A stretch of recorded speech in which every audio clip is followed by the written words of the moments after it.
نصلي ونسلم على رسوله الكريم أما بعد فأعوذ بالله من الشيطان الرجيم بسم الله الرحمن الرحيم سأصرف عن آياتي الذين يتكبرون في الأرض بغير الحق وَإِن يَرَوْا كُلَّ آيَةٍ لَا يُؤْمِنُوا بِهَا وَإِن يَرَوْا سَبِيلَ الرُّشْدِ لَا يَتَّخِذُوهُ سَبِيلًا وَإِن يَرَوْا سَبِيلَ الْغَيِّ يَتَّخِذُوهُ سَبِيلًا ذَلِكَ بِأَنَّهُمْ كَذَّبُوا بِآيَاتِنَا وَكَانُوا عَنْهَا غَافِلِينَ صدق اللہ العظیم وصدق رسولہ النبی الکریم الامین ان اللہ وملائکتہ یصلون علی النبی یا ایہا الذین آمنوا صلوا علیہ وسلموا تسلیما الصلاة والسلام علیک یا رسول اللہ وعلی آلک واصحابک یا سیدی یا حبیب اللہ بعد از حمد و صلات خطبہ دے اندر قرآن مجید فرقان حمید برہان رشید دی سورہ اعراف دی ایک آیہ مبارکہ تلاوت کیتی ہے جس دے اندر اللہ کریم نے ارشاد فرمایا ہے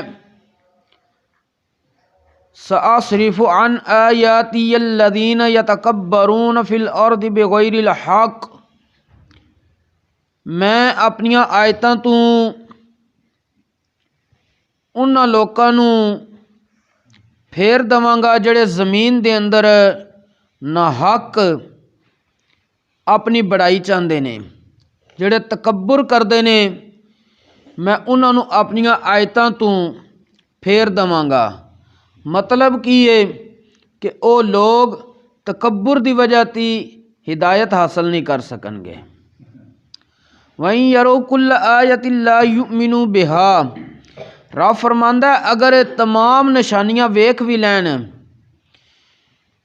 نبیاں دے معجزات ویکھ بھی لین پھر بھی ایمان نہیں لیاون گے وَإِن يَرَوْا سَبِيلَ الرُّشْدِ لَا يَتَّخِذُوهُ سَبِيلًا اگر ہدایت دا رستہ بھی ویکھ لین گے تے اس رستے تے چلن دی کوشش ہی نہیں کرن گے نہ ہی پسند کرن گے وَإِن يَرَوْا سَبِيلَ الْغَيِّ يَتَّخِذُوهُ سَبِيلًا تے گمراہی دا رستہ ویکھدیاں فوراً اس تے چلن لگ پین گے ذَلِكَ بِأَنَّهُمْ كَذَّبُوا بِآيَاتِنَا رب فرماندا اے اس وجہ تی ہے کہ انہاں ساڈیاں آیتاں نو جھٹلایا وَكَانُوا عَنْهَا غَافِلِينَ اور او اپنے انجام تو بھی بے خبر سن انہاں آیتاں دے نور تو بھی بے خبر سن حضرت سیدنا عبداللہ ابن عباس رضی اللہ تعالیٰ عنہما اس آیہ کریمہ دی تفسیر کردے ہوئے ارشاد فرماندے نے کہ اس دا مطلب ہے وے جڑے لوگ میرے بندیاں تے تکبر کرن گے میرے اولیاء انہاں دے نال دشمنی رکھن گے لڑن گے میں انہاں نو آیتاں قبول کرن تو اور آیتاں دی تصدیق کرن تو دور رکھاں گا اور رب تبارک و تعالی فرماندا ہے کہ انہاں دے اناد اور تکبر دی سزا ہے کہ انہاں نو ہدایت تو خالی رکھیا جائے تاکہ پھر قیامت والے دن جہنم دی رسوائی نو حاصل کر لین اور یہ سارا کام ہویا کیوں ہے تکبر دی وجہ تی کل ذکر کیتا سی کہ تکبر دے اسباب وچوں ایک سبب مالداری بھی ہے وے اور اج ذکر کرنا ہے کہ تکبر دے اسباب وچوں ایک سبب انسان اپنے حسب و نسب تے فخر کردا ہے تے ایک عربی شاعر سی انہیں جس وقت دیکھیا لوکاں نو اپنے زمانے چ کہ اپنے حسب و نسب تے فخر کردے نے آباء و اجداد دی وجہ تے فخر کردے نے انہیں کیا دوسریاں دے کارنامیاں نو ذکر کر کے تکبر کرنا گمانڈ کرنا ہے جہالت ہوندی ہے کہ وہ اپنے دور وچ اگر کوئی چنگے کام کر گئے نے انہاں دی وجہ تے انہاں دا نام بن گیا تو اپنا دس یہ نہ کہہ کہ پدرم سلطان بولد میرا پیو بادشاہ سی، او ٹھیک ہے بادشاہ سی، تو کی ہے تیرے چ بادشاہ والی صلاحیت ہے یا تو تے غلامہ تو بھی تھلے چلا گیا میں؟ اے دیکھ اپنے اندر ہے۔ اس شاعر نے فوراً کیا لئن فخرت بآباء ذوی شرف، اے انسان اگر تو اپنے عزت شرف بزرگی والے آباء و اجداد دی وجہ تی فخر کرنا لقد صدقتا، ایک گل تے تیری درست ہے کہ تیرے پیو جڑے دادے نے انہاں نے کام کیتے نے، لیکن اگے کی ہے ولیکن بے سما والدو، لیکن انہاں تینوں پیدا کر کے برا کیتا ہے۔ انہیں شاعر کتنی سخت گل کر گیا ہے، مطلب کہ تیری انہاں تربیت نہیں کیتی، خود تے انہاں چنگے کارنامے کیتے نے، تیری تربیت نہیں کیتی نے، تو صرف جہالت دی وجہ تھی کہ میرے پیو دادے بڑے کام دے نے تو مینوں بھی لوگ پہ سب کچھ کرن گے، انہیں کیا کہ تیری تربیت نہ کر کے انہاں برا کیتا وے، اور تو انہاں تے فخر کر کے جہالت اپنی ظاہر کیتی ہے۔ مطلب کہ یہ حسب و نسب تے فخر انسان نو نہیں کرنا چاہیدا، بلکہ فخر تے انسان نو عبادت تے بھی نہیں کرنا چاہیدا، کہ بندہ اگر عبادت کرن تو بعد تکبر اپنے اندر لائے تو وہ عبادت بھی انسان دی ضائع ہو جاندی ہے۔ وہ اگے انشاءاللہ آ جائے گا کہ عبادت دے اگر بندہ اوپر بھروسہ کر کے تکبر کرے تو وہ انسان کتنا تباہ و برباد ہے، الگ سبب ذکر آ جائے گا۔ حسب و نسب تے فخر کرنے تو نبی کریم علیہ السلام نے منع فرمایا سی۔ جامع ترمذی دے اندر حدیث پاک موجود ہے کہ نبی کریم صلی اللہ علیہ وآلہ وسلم نے فرمایا ہے اپنے فوت شدہ آباء و اجداد تے فخر کرنے والیاں قوماں تو رک جاؤ، کیونکہ او جہنم دا کوئلہ ہے۔ جہنم دا کی چیز ہے کہ او اگر آباء و اجداد مسلمان نہیں سن تے جہنم میں چلے گئے نے، تے جو او مسلمان سن تے تو تکبر کرن دی وجہ تے جہنم میں چلا گیا میں۔ یا تے او قوماں اللہ تبارک و تعالی دے نزدیک گندگی دے انہاں کیڑیاں تو بھی زیادہ حقیر ہو جان گیاں، جڑے کیڑے اپنی ناک نال گندگی نو ہر وقت کرید دے رہندے نے۔ اللہ تبارک و تعالی نے تواڈے تو جاہلیت دا تکبر اور اپنے آباء و اجداد تے فخر کرنا ختم کر دیتا ہے۔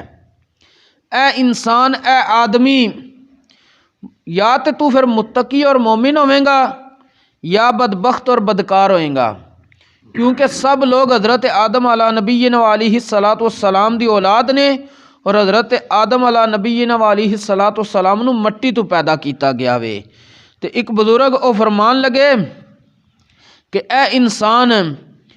تو جڑا تکبر کرنا میں کدی غور کیتا ہی کہ تکبر تنو کرنا زیب نہیں ہے، وجہ کہ تو جس چیز تو پیدا کیتا گیا اس نو تے انسان پیراں تھلے روند دے نے۔ انسان مٹی تو پیدا ہویا تے اسی مٹی تے نہیں چل دے، پیر نہیں ساڈے تے زمین تے ہوندے۔ مطلب کی ہے اے انسان تو تکبر نہ کر بلکہ عاجزی اختیار کر، کیونکہ مٹی دے اندر اصل عاجزی ہے، اور عاجزی اگر تو اختیار کریں گا تو کسے پاسے لگ جائیں گا۔ نبی کریم علیہ السلام نے ایک اور حدیث پاک وچ ارشاد فرمایا، حضرت سیدنا موسیٰ علیہ نبینا و علیہ السلام دے زمانے چ دو آدمی آپس وچ فخر کرن لگ پے۔ انہاں چ ایک کافر سی، وہ کہن لگا کہ میں فلاں شخص ہاں تے فلاں دا بیٹا ماں۔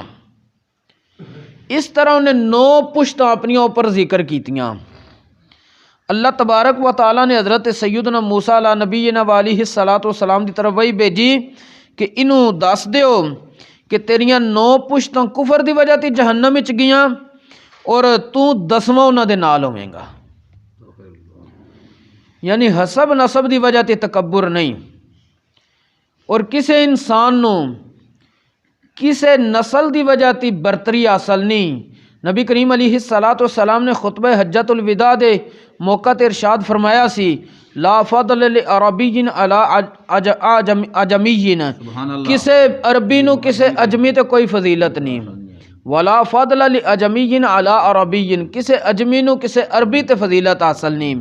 اگے نبی کریم علیہ الصلوۃ والسلام نے ارشاد فرمایا ولا فضل لاسود علی احمر، کسے کالے نو گورے تے فضیلت حاصل نہیں، ولا احمر علی اسود، اور نہ ہی کسے گورے نو کسے کالے تے فضیلت حاصل ہے۔ لیکن نبی کریم علیہ الصلوۃ والسلام نے ارشاد فرمایا فضیلت صرف اور صرف اگر حاصل ہوئے گی تو تقوی اور پرہیزگاری دی وجہ تی حاصل ہوئے گی، اور اج اسیں تقوی اور پرہیزگاری دی طرف نہیں جاندے بلکہ کسی اور طرف چلے جانے ہاں۔ اور دوسری وجہ کہ انسان اپنے حسن و جمال دی وجہ تی بھی تکبر کر جاندا وے، اور حسن و جمال دی وجہ تی اگر کوئی انسان تکبر کرے تو اس دی تباہی مقدر ہو جاندی ہے۔ حضرت سیدنا ابو ذر غفاری رضی اللہ تعالیٰ عنہ، انہوں نے ایک دفعہ حضرت سیدنا بلال حبشی رضی اللہ تعالیٰ عنہ نو کیا سی سیاہ رنگ دی وجہ تی کوئی شرم دلائی، کوئی جملہ بولیا، وہ حضرت بلال رضی اللہ تعالیٰ عنہ دے دل تے بڑا گراں گزریا، بڑی تکلیف انہیں دیتی۔ نبی کریم علیہ السلام دی بارگاہ حاضر ہو کے حضرت بلال نے شکایت کی تھی تے نبی کریم علیہ السلام نے حضرت ابو ذر غفاری کولو تصدیق کر کے ارشاد فرمایا اے ابو ذر تواڈے دل وچ ہوئی تک جاہلیت والے تکبر دی بو نہیں ختم ہوئی، کہ تواڈے چاہیے جاہلیت والا تکبر موجود ہے کہ تسی اپنے حسن و جمال یا حسب و نسب دی وجہ تی فخر کرنا یہ تک نہیں چھڈیا۔ تے اے سن کے حضرت سیدنا ابو ذر غفاری رضی اللہ تعالیٰ عنہ اپنے آپ فوراً زمین تے گرایا اور قسم کھا لی میں اتنی دیر تک ان زمین تو اٹھاں گا نہیں جتنی دیر تک میرے چہرے تے حضرت بلال اپنا پیر نہیں ایک دفعہ رکھن گے، تاکہ میرے اندروں تکبر ختم ہوئے۔ تے جدن تک پھر حضرت بلال کو انہوں نے کام کروا نہیں لیا سی ادن تک وہ زمین تو اٹھے نہیں سن۔ بہرحال ذکر کرنے دا مقصد ہے کہ حسن و جمال دی وجہ تی یا انسان حسب و نسب دی وجہ تی فخر جڑا کردا وے تے اے تکبر دی نشانی ہے، تے انسان نو محاسبہ کرنا چاہیے کہ اگر میں اس وجہ تی فخر کر رہا ہاں تے پھر میں تباہی دے کنارے تے کھڑا ہاں۔ اللہ کریم سانو تکبر دے ہر سبب تو دور رکھے اور عاجزی انکساری دی توفیق عطا فرمائے۔ وما توفیقی الا باللہ۔